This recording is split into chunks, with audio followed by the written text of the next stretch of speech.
This is the story of the one.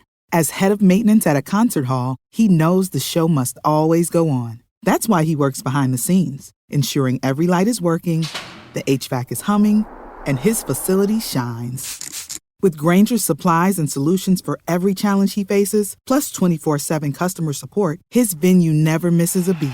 Call quickgrainger.com or just stop by. Grainger, for the ones who get it done.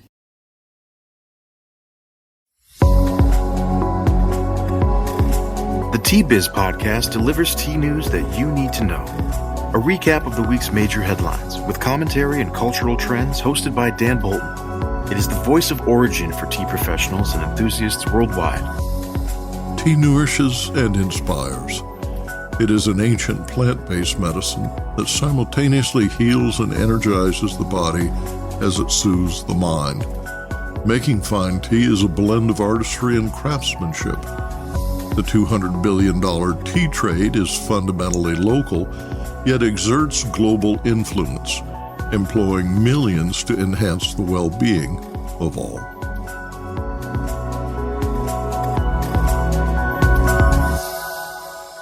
Hello, everyone. Here are this week's headlines.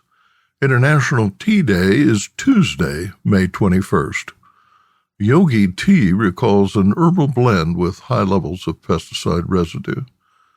And Kenya's president urges the tea sector to add value.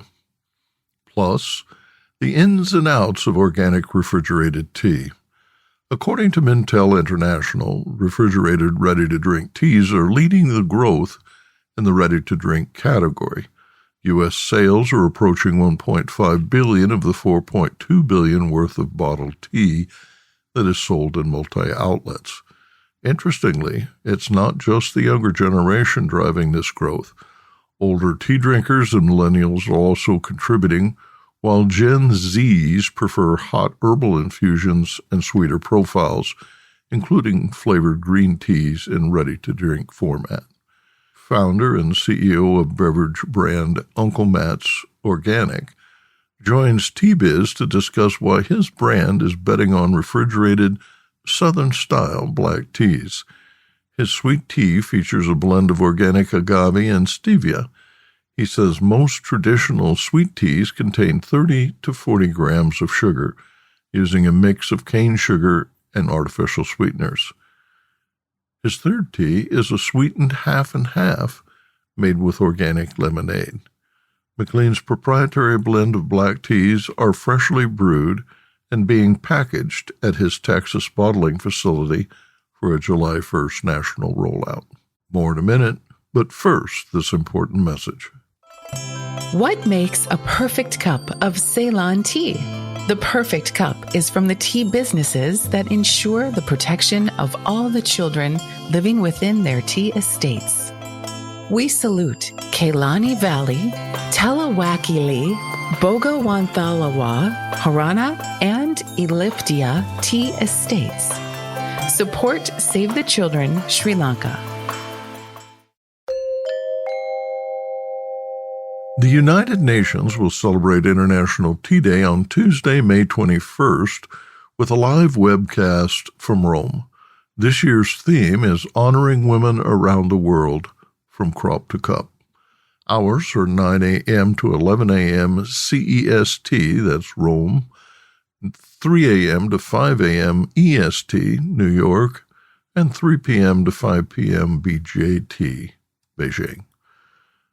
FAO Director General Dong-Yu Chu will inaugurate the event. His address will be followed at 9:30 a.m. by a global dialogue with women representing the tea and coffee sectors. An exhibition and tasting of tea and coffee will follow from 11 a.m. to 5 p.m. The address can be heard in Arabic, Chinese, English, French, Russian, and Spanish. Access is free. Visit fao.org/international-tea-day to find the link to log in or visit the Tea Biz blog. The Tea and Herbal Association of Canada's SOFA Summit is scheduled from 8:30 a.m. to 6:30 p.m. EST. THAC President Shabnam Weber hosts the annual live stream. 20 guests participate in casual interviews throughout the day. The schedule consists of half-hour conversations with government and tea association officials, tea professionals, retailers, blenders, growers, brand owners, and tea makers. Shabnam's a delightful host, touring Vietnam, Sri Lanka, India, Malawi, the U.S., the U.K., Canada, Argentina, Australia, and China, all in one day.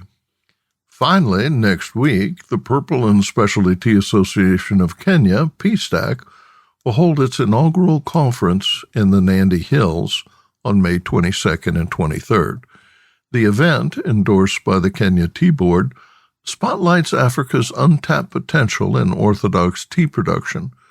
According to organizer Boaz Kata, founder of Tumoy Tea, the conference will include tours, tastings, and presentations relevant to tea professionals. Register at the Kenya Tea Board website. East West Tea Company, makers of Yogi tea, voluntarily recalled 877,000 tea bags because of high levels of pesticide residue.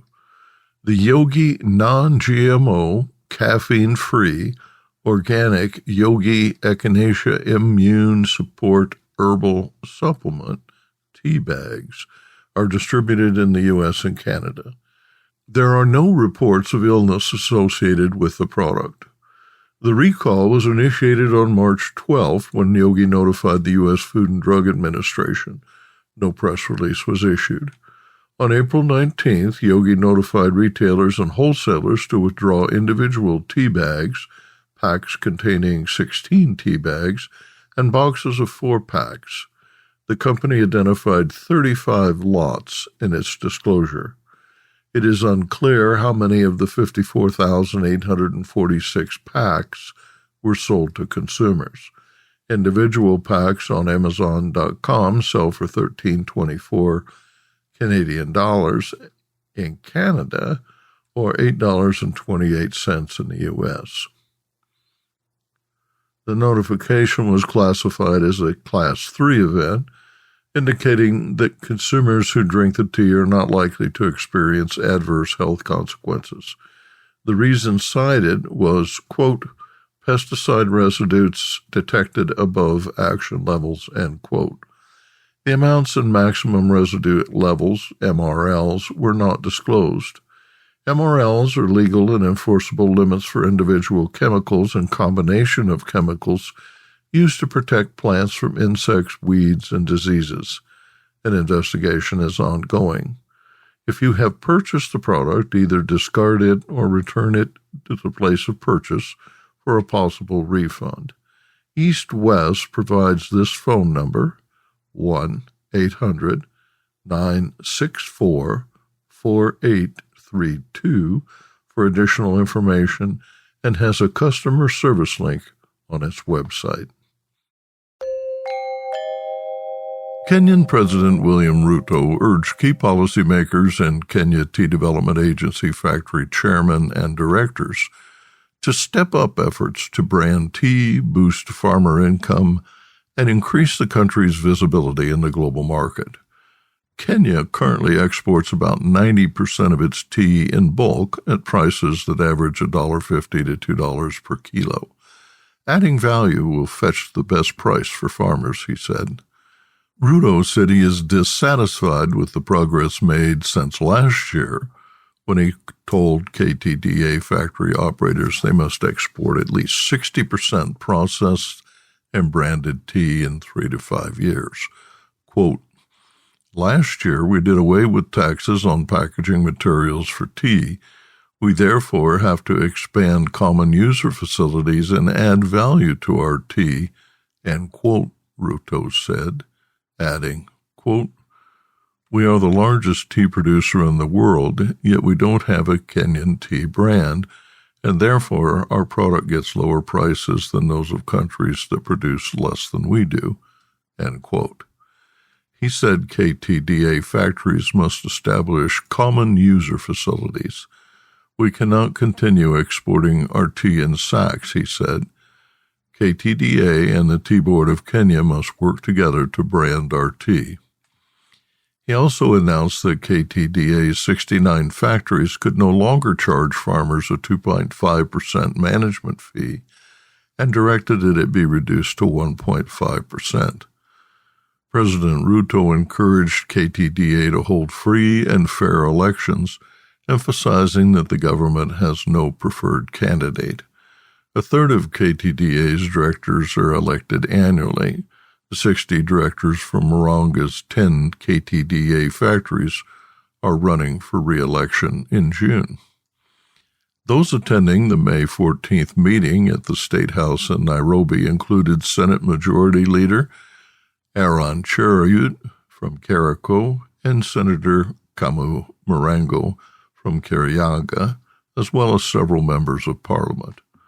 Quote, "We will meet here in 3 months to assess the progress in resolving all the issues you have raised," end quote, Ruto told the tea leaders.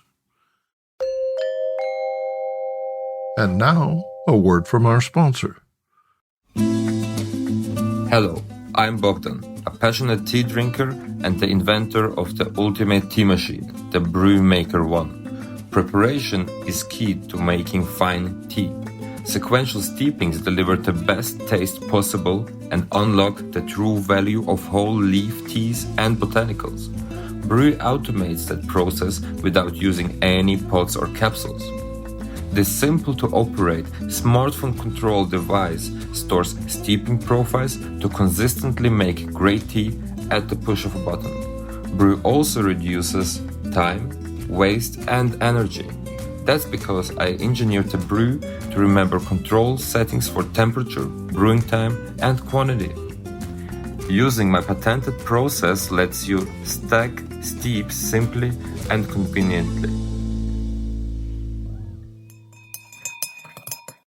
According to Mintel International, refrigerated ready-to-drink teas are leading the growth in the ready-to-drink tea category. U.S. sales are approaching $1.5 billion of the $4.2 billion worth of bottled tea that is sold in multi-outlets. Interestingly, it's not just the younger generation driving this growth.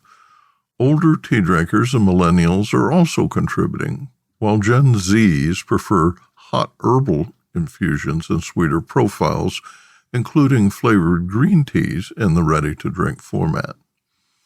Matt McLean, founder and CEO of beverage brand Uncle Matt's Organic, joins Tea Biz to discuss why his brand is betting on a refrigerated Southern-style black tea. His sweet tea features a blend of organic agave and stevia. He says most traditional sweet teas contain 30 to 40 grams of sugar using a mix of cane sugar and artificial sweeteners. His teas are unsweetened and sweetened a half and half, made with organic lemonade. McLean's proprietary blend of black teas is freshly brewed and is being packaged at his Texas bottling facility for a July 1st national rollout.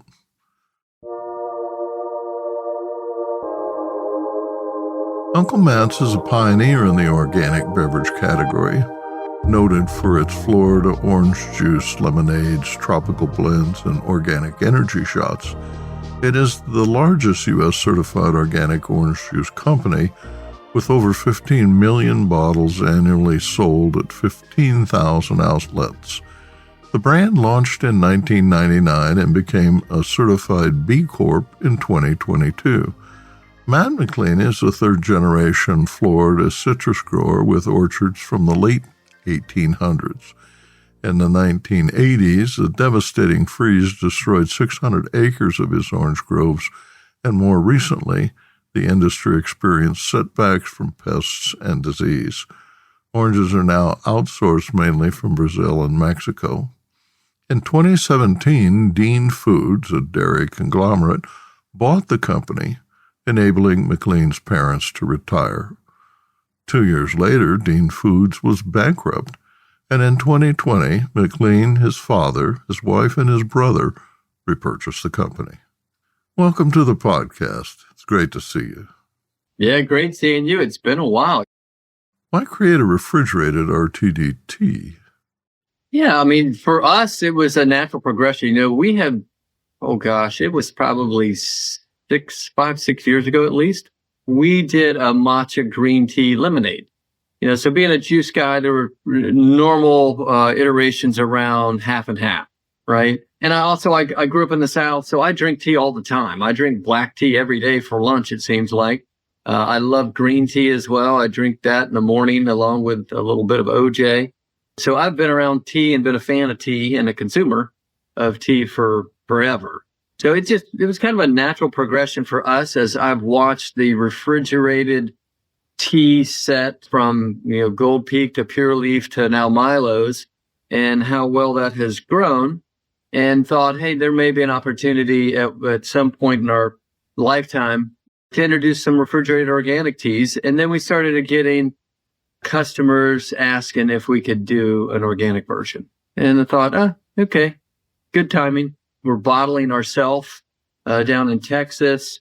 So it was much easier for me to pivot since it wasn't trying to convince a co-packer to change, methods and do something completely foreign for them. So it was great. It was just really good timing. Ultimately, the consumer decides whether it's going to be, great innovation or not. And sometimes we get it right and sometimes we don't. But as a tea drinker all my life, I'm very pleased with the end product. So I think the quality is high, and it's fun. I've always liked tea, and definitely like the half and halves. Those are real fun to put together. Being an old matcha tea fan, that half and half. The first one we're going to start with is just a simple black tea using our not from concentrate lemon juice and lightly sweetened. There are many lemonade mixes in the market. Your brand's organic certification and not from concentrate choices set it apart, but sweet tea fans resist lowering sweetness levels. Will you discuss sweeteners, the choice to refrigerate, bottle size, and other aspects? So we're going to do a sweet tea that's, 50 calories per 12-ounce serving. It's only 10 carbs and 10 grams of added sugar, and the added sugar is from agave. And then a light hint of stevia that just gives it that extra sweetness that, quite frankly, tastes more like 30 grams of sugar, right? So it tastes like your traditional, really southern sweet tea, but without the guilt of the 30 grams of sugar. We want to be America's leading organic, better-for-you beverage company. Being around for 25 years now and really being a pioneer in organic, we've never changed off of that. There's things that we can do outside of just orange juice. And so we've introduced lemonades. We've now introduced some punches. And our thing with Better For You is it can't be loaded with sugar, right? So you either have great functional ingredients, like our superfruit punch has acerola, sweet cherry, it's got elderberry, it's got some good healthy fruits in it with high antioxidants. And so we also want to do stuff that isn't loaded with sugar. So we use things like stevia, we use agave, we use monk fruit, we use other things to still get the sweetness level, but without the high calories typically from cane sugar. Your proprietary blend is hot brewed. How do you get that raw tea into the bottles?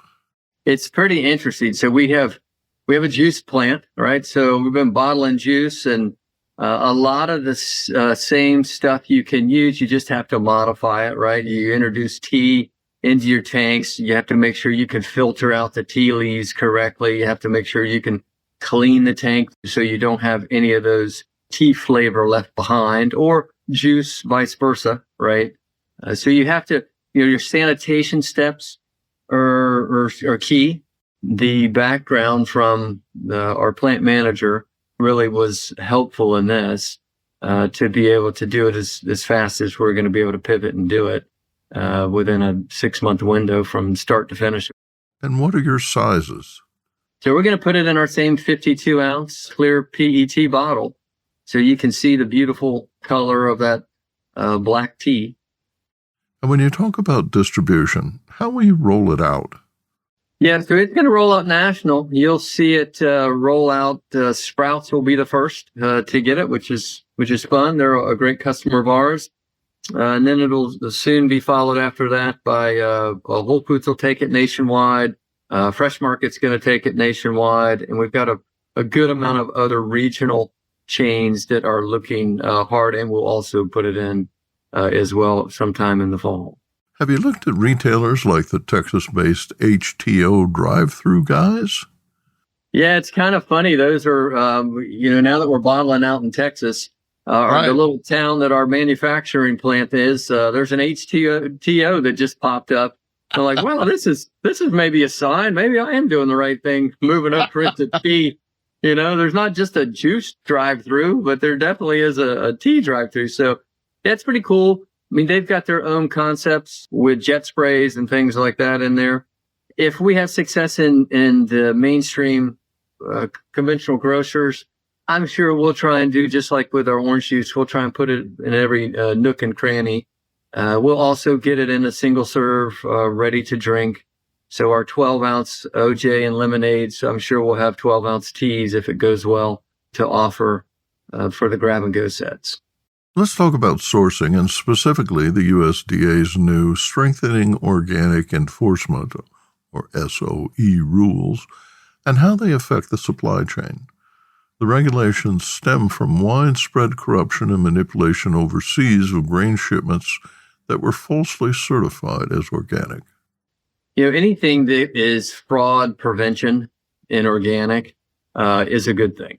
And that's what SOE is, right? I mean, being in this thing 25 years, I was actually doing organic before the USDA had the organic seal in 2002. Right. We started in 99, so we were certified by our local Florida organic growers, and they were certified to the California Foods Production Act. Fraud, it deteriorates consumer confidence. Everything about it is no good in the marketplace. So, to have now the import certificates have to be electronic and not just kind of, you can put it in writing before, and it wasn't actually, a lot of people, it wasn't required. But now USDA requires it to be electronic, which is great. So there's traceability coming in. If you're a handler, you also have to be certified. So that's great. So just getting more people around the globe to be USDA organic compliant and have that traceability all the way back. The handlers and operators in there that in the past, not all of them were certified. Now they need to be part of the same traceability, the same paperwork, the same integrity. So I think that's a good thing. I mean, is it more burden on the industry and suppliers? Yeah, but you know what? We need to take fraud serious, and it's not healthy for anybody. So I'm glad there's more teeth to it, so the consumer can have more confidence when they see that USDA organic seal that they can trust it. When he was relaunching his Just Iced Tea brand, Seth Goldman and I had a wonderful conversation on this program about the challenge of identifying organic suppliers. Not little 5 and 10 hectare farms scattered here and there, but sizable, scalable operations certified to the U.S., EU, or Japanese organic standards. How did you go about sourcing your organic tea? Yeah, so we start with just a black tea. It's pretty broad, right? I mean, there's black teas from all over the globe. We kind of honed in on India, and the Assam tea is a really nice, just strong, all around, good body organic tea. And so we have honed in and really looked there first. We're going to be predominantly Assam in our blend, and then we'll have a couple other regions, really like some other regions around the world to, just help facilitate the Assam and make it, something we can scale throughout North America. So we're excited about it.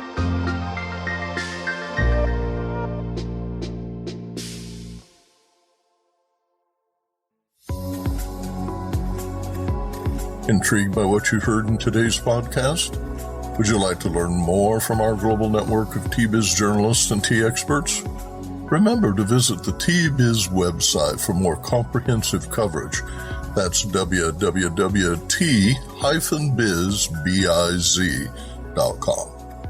Thanks for listening. Farewell till next week.